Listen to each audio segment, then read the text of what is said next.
السلام عليكم.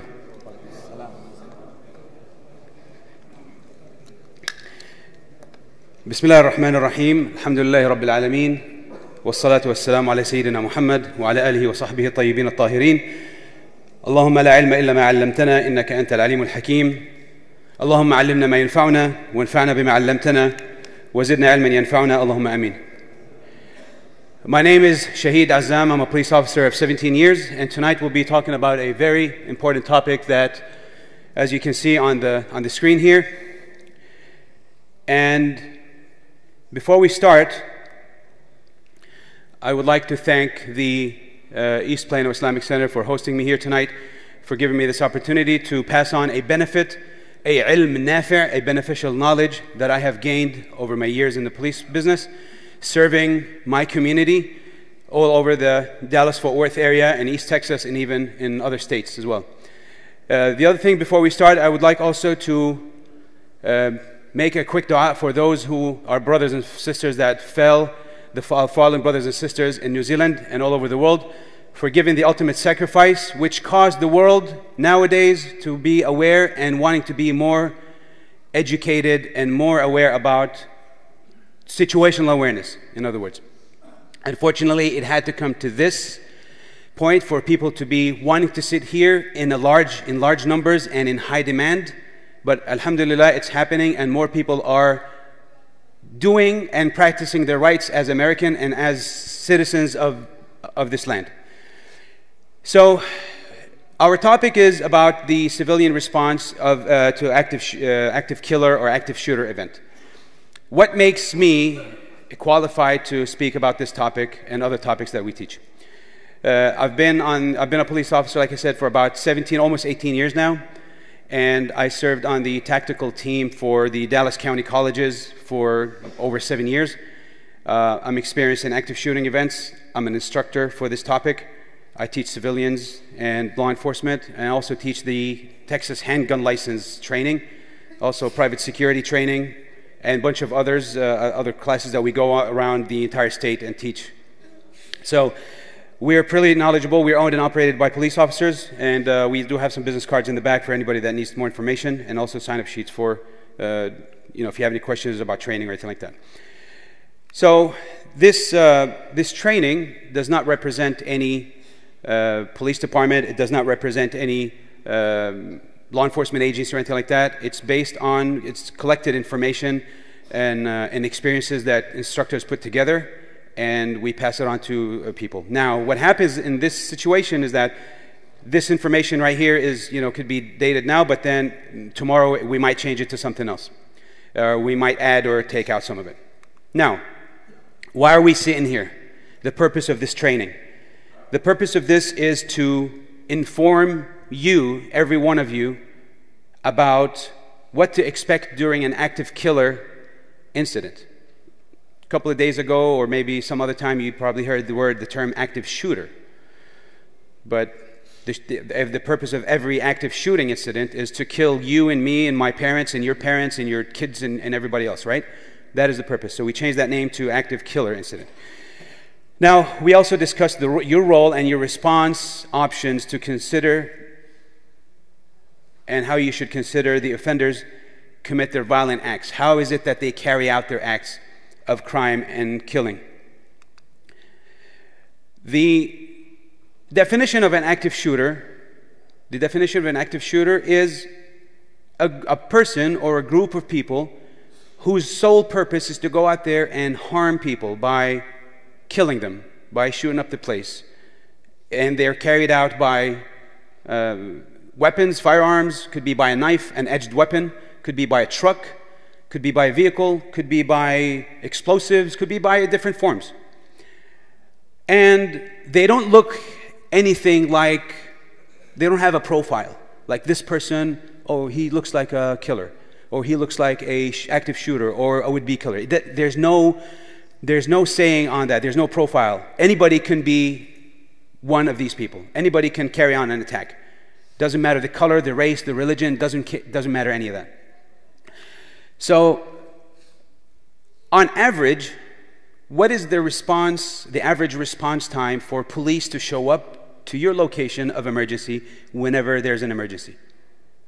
Anybody here has had call 911 for a serious emergency and needed them right there and then? I have. Okay. How long did they take him to get there? Okay, in average. All right. Okay. 3 to 8 minutes in a very active, yes sir. Plano 5 minutes. Okay, so 5 minutes, 3 minutes, 8 minutes. In Dallas, maybe, I don't know, 20. Maybe more. Are you dead yet? So in situations like these, when you really need them right now, do you really have time? You don't have time, right? Do you have the mental attitude to respond to something like that, to an active shooter incident, or maybe somebody who's about to burglarize your house? Okay, maybe somebody left, his wife and children at home, and there's somebody who's about to break in and go and hurt them, do serious harm. Okay, are they in the mental preparedness to counter that incident or that attack? But the national average response time for police is 3 minutes. That's nationwide, not just Plano or Dallas or any other place, but in everywhere else in the country. The study of 100 active shooter events or active killer events, someone is killed or seriously injured every 15 seconds. So somebody walks in and starts shooting up the place. The average is about 15 seconds. Every 15 seconds, somebody gets hurt, somebody gets shot or killed. So to counter this, I want to ask a question to everybody here. And think of it. You don't have to raise your hand, but think of it seriously. Before New Zealand or before any of these recent churches and Masjid attacks and burning and down and incidents and whatnot, did you ever say to yourself or say, I will never need the police, I will never need a gun, I will never do this, this is a safe community, my neighborhood, the safest in the country, okay? We've all said that at some point, but the attitude has to change. The mentality has to change. My mentality has to be, anything can happen anytime. Something can happen right now, at this place, this second. But who's ready? Okay? I tell you this, something like this happen, I will make sure that people run away from the danger and get out of the danger, and I will go myself and counter that. And if it's going to end up taking, I'm going to take him out, I'll take him out. Meaning, are you ready to kill him? You bet. Because if somebody's over here coming to attack my family, my community, my masjid, the congregation, I'm not going to let that happen. Not on my watch. And everybody's attitude and mentality should be the exact same thing. But for those who don't have the experience or don't have the preparedness or don't have the training to do any of this, we say there are 3 things that you should do, or at least if you can. One of them is run, okay? And then there's hide and there's fight. What does all that mean? When you run, if there's an escape path, first of all, let me ask you, how many people here right now, without looking around, know exactly where the emergency exits are? Oh, very good. How long have you known this? Recently, right? Okay, so you get my point, right? So when I go to a place, restaurant or whatever it is, I sit next to the exit. Yes, sir. Always when we see this kind of presentation, the first thing they say is run away. Run away is not going to save me and other of my brothers and sisters. That's why we said run, fight, hide. So if you allow me, sir, I'm coming with that. So whenever I go to a place, I sit next to the emergency exit. Not because I want to be the first one to run out, but I want to be the first one to start evacuating people. And I'm sitting with my back to the wall, watching everything. Okay, yes, I'm talking to every one of you right now, but I'm also paying attention to outside and, whatever is going on. I want to be able to see what's going on. I'm watching the door. My back is to the wall. Every time you go to a restaurant, you see police officers standing somewhere, sitting down eating. They're doing the exact same thing. We leave the rookie, the brand new officer, with his back to the door. Always kind of a joke, but, as far as, the officers, we always sit with our back to the wall and facing the door because we don't want to be able to see what's going on. So, if there's an escape path, attempt to evacuate. Take yourself and get out of there. Evacuate whether others agree or not. If you tell them, hey, there's something going on, and you leave, no, there's nothing. That's just a false alarm. They do it every week. If you think it's serious, take it seriously. Leave your belongings behind. There's not the time for you to leave your, to pick up your purse or your wallet or your books or whatever, your backpack, any of that stuff. None of that matters. Unless you have a gun in there and you need it, yes. Any other property, any other belongings, leave it behind. That doesn't matter. The other thing is, if you have any seniors, any of the elderly that cannot walk too fast like the young ones, have you thought about maybe, are you in good shape maybe to carry one on your back or help them escape? That's one thing you need also to consider. Prevent others from entering the area. If we're running away from the danger and people are still coming in, warn them to get out. Call 911 when it's safe. The other thing is hide. That's the second option, if it's available, if that option is available. If the evacuation is not possible, find a place to hide. There's no wrong with that. Hide. Lock and blockade the door. Blockade the door. There are a lot of hacks that you can buy from the market, door stops or anything like that, sleeves that you can put on the locks or on the bolts or anything like that, on the hinges, anything like that, or on the whatever the doors parts you call. Put them just to paralyze them so they don't move. There are a lot of hacks that you can get. Silence your cell phone. We know how disturbing it is, and if somebody's like, I heard that baby back there, coo just a little bit, and it wasn't loud. But you can hear it. When everybody's silent and everybody's trying to hide, everybody else can hear a cell phone ringing or a little noise or something like that. Try to silence your phone. Remain quiet. The other thing is hide behind large objects. A large object could be here. Could be a big table, or if you can't hide, make yourself smaller, because if you're smaller, you're a harder target to hit. Okay? The other thing is you want to fight. That's the last resort. Sir. That might be the first option for some people, like for first responders or anybody here with law enforcement or military background. He's going to say, I'm not running, I'm going to take him out. Right? I know from personal contacts, we have some people here with law enforcement and security, military experience. That's what they're going to, that's their attitude. You ask them right now, I don't care if they retired 20 years ago, they still have that mentality. I'm going to run towards the danger and stop it.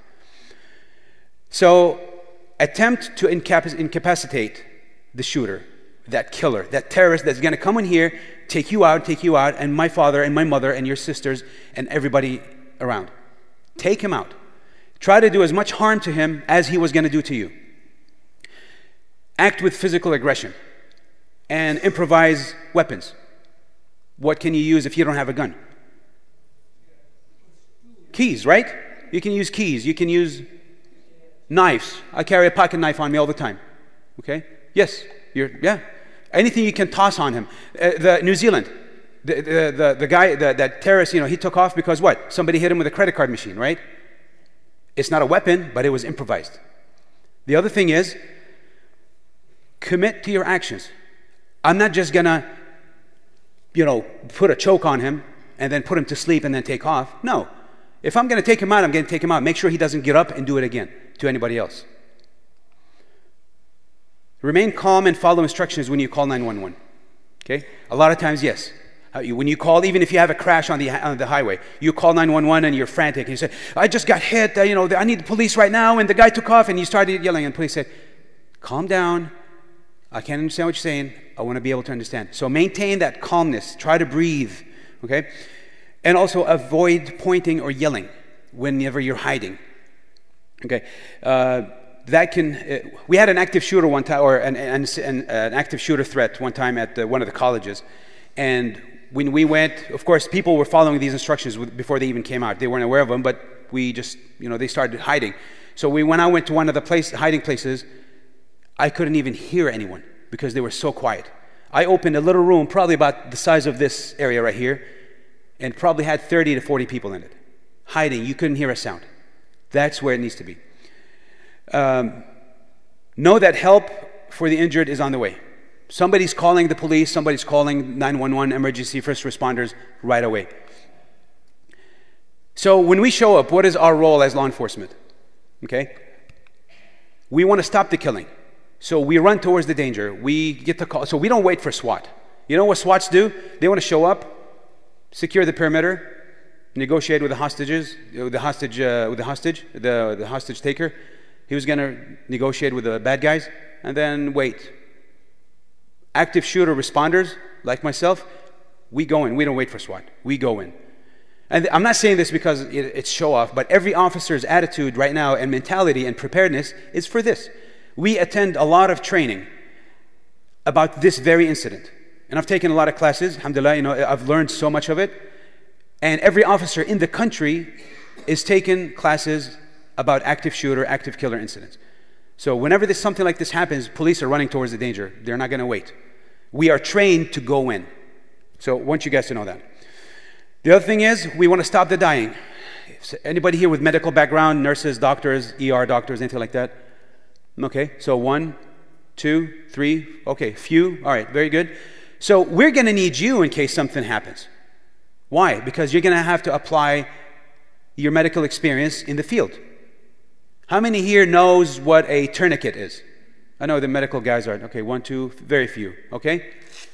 Something like this, that I carry this every time I'm out of the house. I carry, I'm off duty now, but I carry one.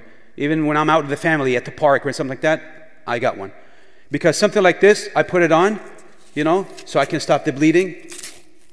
Okay, and then I twist this thing, and then it goes from there. I have to apply it on somebody to do this, but you get the point. So a tourniquet.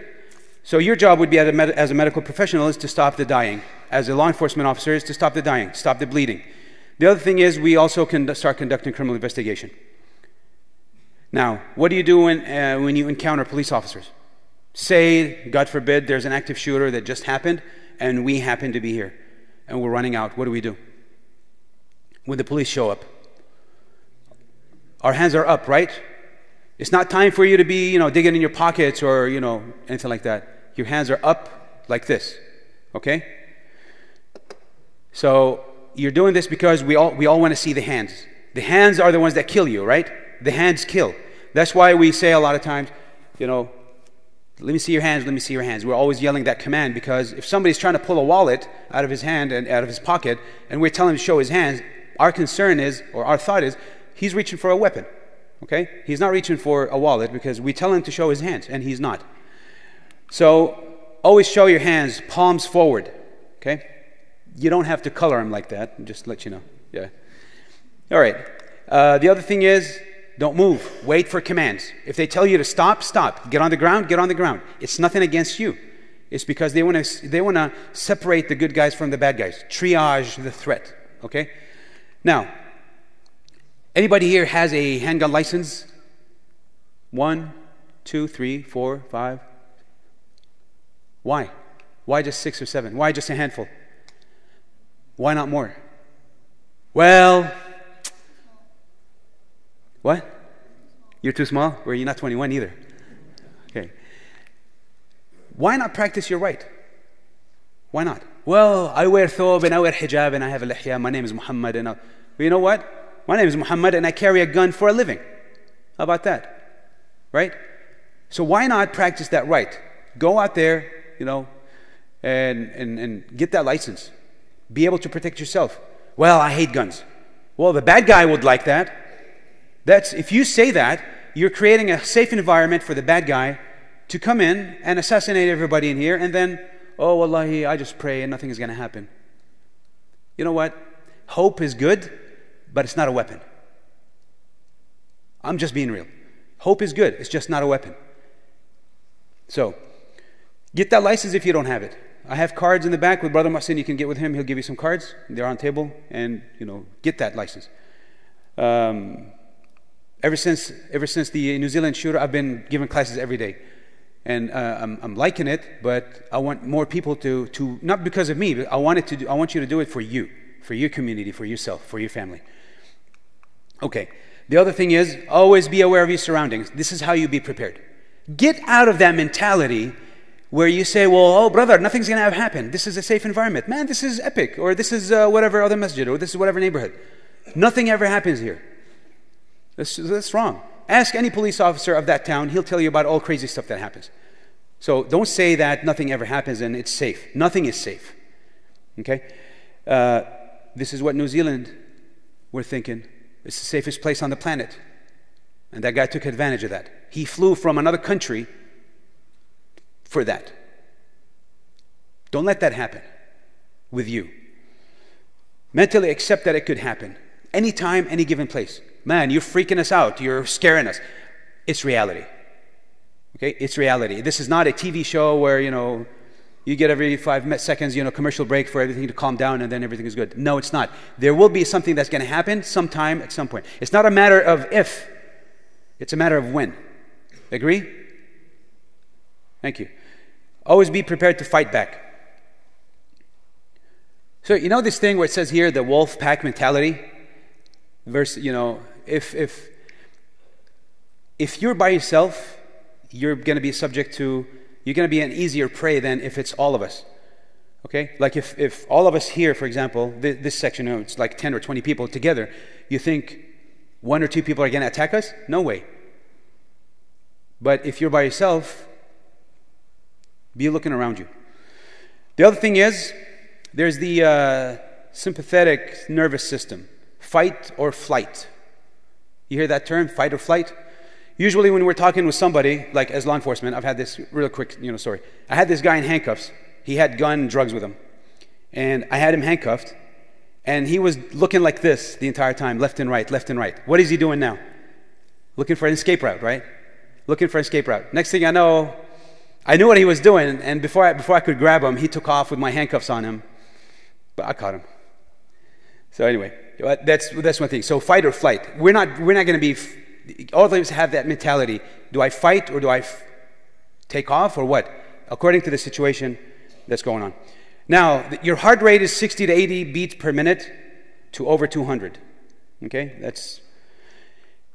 and you have also the auditory exclusion. The brain starts processing visually, and you also have your tunnel vision. Tunnel vision is when you're locked in on a threat. You're locked in on something that you can't now. You're locked. There's a threat, or man, I just hurt somebody, or there's blood. I'm locked in on that, or I'm focusing on a threat. You can't see anything else. We try to, in our training, we break you away from that. We make you break away from that. The other thing is, be in a good shape. Be in good shape. Always run. Go out and run and walk and do all that stuff. Cardiovascular exercises would help. Anybody in the medical field will tell you, yes, do it. Okay. I'm 43 years old, and I have foot chases every day. I catch him, but if he's 10 years old and he sprinted, maybe not. I'm not going to chase him over candy. But, if somebody is on, I still get in foot chases every day at my age. Keeps me young, All right, now, and we're almost done with this. Proper training, proper preparation, and stress inoculation, and tactical breathing. Anybody knows what tactical breathing is? That's when you inhale through the nose and exhale through the mouth. Okay, that's when we tell breathe. Slow down, slow breaths, deep breaths, kind of thing. Would work in stress situations. And here's the other thing is, and we're almost done. Getting into the fight, you always have to have tactical breathing whenever something's doing. Don't do that fast respiration. That will hurt you actually. You gotta strike back whenever there's a threat. Don't wait to be a sheep and then be slaughtered like you don't mean anything. Don't let that happen. Strike back, fight back. There's also what we call the divide and conquer. Like, okay, there's something going on. I know there's a team in here, for example. I'm designated with Mohsen and somebody else. Okay, if something happens, we're going to go this area. You guys over here, you go to that area, and then you over there, and that way everybody is countering the threat. Okay? After all, this is your masjid. The hemisphere approach is when you attack different areas, different areas. Each group will take a different area. And then also handling a weapon and introduction of a weapon. You handle the weapon, whatever weapons you have, you introduce them, use them. Don't be afraid. During the incident, you must lead those in the area, especially, and this is something that I'm going to be talking with the board about, so inshallah more training will be coming on board. I'm doing this with other masajid. We have one at the end of the month with one of the places. They will announce it. I can't announce it yet. They will announce it, and it's going to be evacuation drills and real life stuff. So if you hear about it from them, it'd be great if you attend. The other thing is, prepare for long-term shelter. Maybe you have to be locked up in that room for a few minutes or maybe more. Be aware, be ready for that if anything happens. And wait for, know that the police is coming. And if you have that handgun license, if you're carrying, carry. Don't say, well, it's too heavy, or I don't need it today, nothing's going to happen. Nothing happened in the past 2 years, why now? I had that mentality. You know what, let me tell you this. A couple of Ramadans ago, I was in Taraweeh, and afterwards he said, let's go hang out at the lake and just, clear our minds a little bit, relax for a little bit. So we stopped at the QT gas station in Mesquite. And that one night that I left without my gun, I thought, man, Ramadan, what's going to happen? I started thinking like, naive. So I go in, and then a couple of guys, 3 guys walked in. And I'm telling my friend, I said, hey, these guys are up to no good. After all, I'm a cop. I read people, body language for a living. He said, no, man, they're okay. I said, they're about to do something. And I went like this, and I didn't have my gun. Next thing I know, shots started ringing. One guy went out, he shot around in the ceiling, and came back in because he wanted to show the lady at the register that he was serious about having a gun. And I'm thinking, what do I do? What would you do? You don't have a gun. Don't you wish you have one right now? Don't you wish I have one? I had a gun at that time right now? Right? I sure did. Again, I went like this, wishing that the gun would appear from somewhere, and there wasn't a gun. So I went outside and I took a look at what's going on. I took information on the vehicle, and I had a hot cup of coffee that took me like 2-3 minutes to get it ready. And I tossed it in his face. He took off, and they were caught like 30 minutes later, all of them. Cup of coffee. So if you don't have that weapon, don't carry a cup of coffee on you all the time, but, you got to use and improvise with something. So, alhamdulillah, that night was saved. And the bad guys were caught. They were found later on, within like 30 minutes. So, any questions on anything or any comments, anything anybody would like to feed? Yes, sir.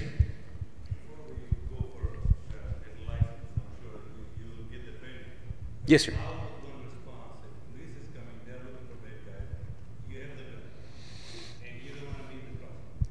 So what he's asking is, what do I do if I'm carrying the gun and the police showed up? How do I respond to that? Well, for one, you're going to comply with what they say. Your first thing is, you're not going to want to carry the gun and then point it towards them, because that might be the last thing you do.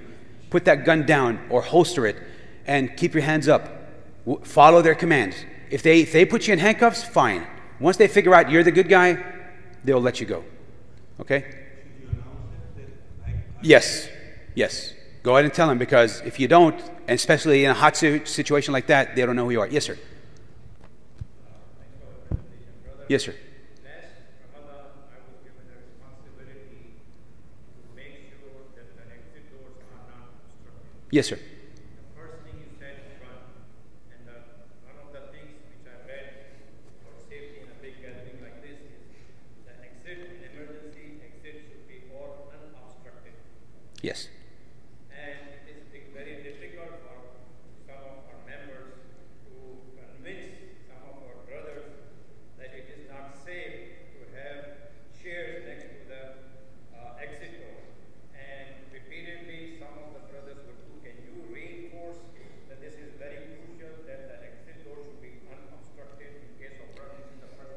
Thank you, sir. Now, the emergency doors, wherever they are, by law, they have to be unobstructed.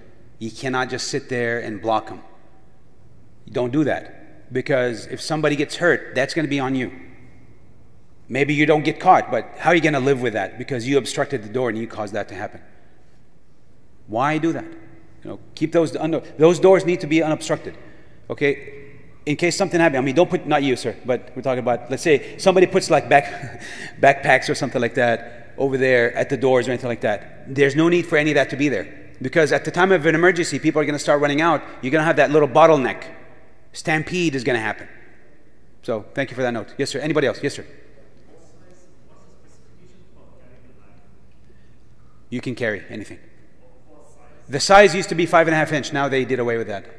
Go to chapter 42 or 46 in the Penal Code, and you'll read about the weapons.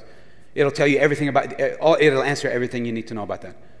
So yeah, you can carry something. So like, and again, a lot of people say, well, it has to be longer than this. Well, who here has big hands? You know, so that blade on that hand would be bigger than the blade on this hand, and then bigger than on his hand. So the size was the thing. 5.5 inches used to be the over, anything over that used to be illegal. Now it's not. But go to chapter 46; it'll tell you all that. Yes, sir. Alaikum salam. There's a big sign on our entrance. Yes. No guns are allowed. Yes. So how can we comply with that? Okay. That's something that has to come from the board. Okay? But technically speaking, that sign is enforced by law. You can't come in with a weapon. But somebody with authority in any business or any private establishment can exclude persons from these prohibitions. So let's say you come to my business and I know you. I said, yeah, just go ahead and come in. But you say, well, there's a sign. Well, I put the sign. So I'm telling you, go ahead and come in. So because it's the administration or the manager or the head, corporate office they'll put it. So they have to be. That's something that all these things are being in the works right now. So just wait a little bit and maybe you'll hear something different. I'm not promising, but you got to get with it. Yes, sir. My suggestion is, I think it would be better to add one more portion in the training to how to defend ourselves and others by any means. Correct. But not only run away. You're absolutely right. Hiding and running will not help us. It will make us more buzdil or more weak our strength, our demand, and our everything. Yes. I'm with you. I totally agree with you.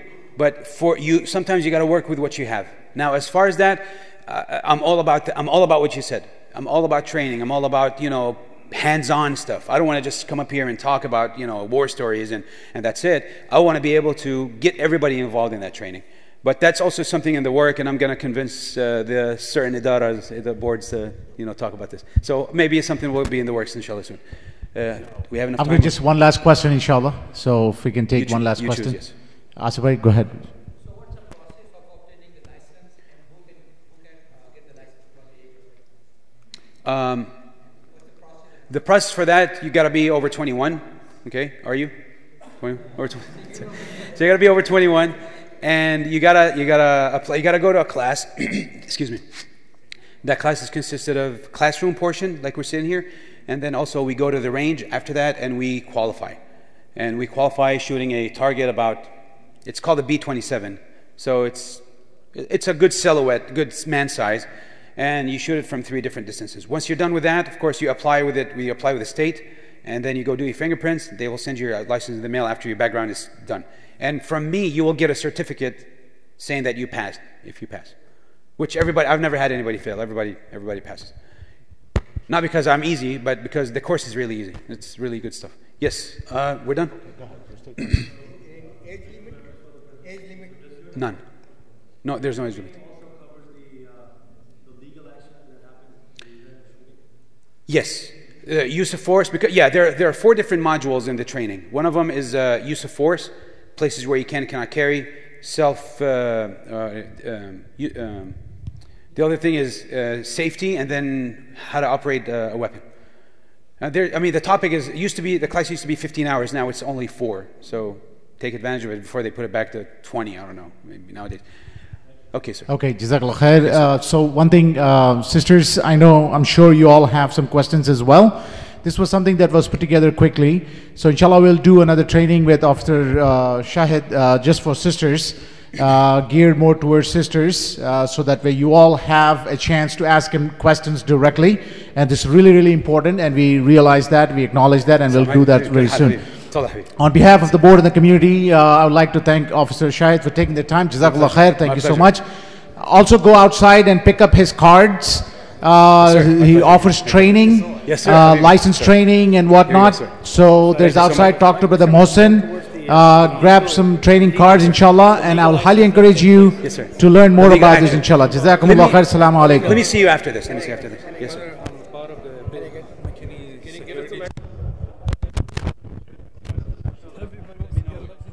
Ha ha ha.